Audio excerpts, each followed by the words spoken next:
শুরুটা হয়েছিল কলকাতায় ডামাডোল দিয়ে, শেষটা হলো মুগ্ধতার সঙ্গে। হায়দ্রাবাদের পর দিল্লি ও মুম্বাই মাতিয়ে দিলেন লিওনেল মেসি। সঙ্গে ছিলেন লুইস সুয়ারেস ও রদ্রিগো ডিপল। ভারতের গো ট্যুরে সোমবার মেসির গন্তব্য ছিল দিল্লি।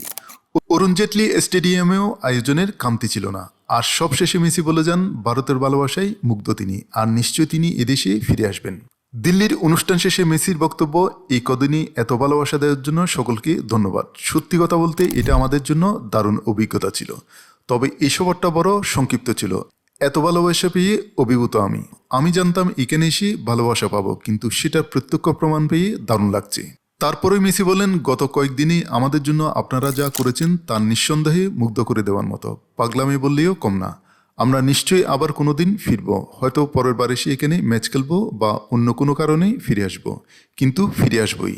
আবারও সবাইকে ধন্যবাদ। শেষবেলায় স্প্যানিশীয় বলে যান, গ্রাসিয়াস দিল্লি হাস্তা প্রন্ত, যার অর্থ আবার ফিরে আসব।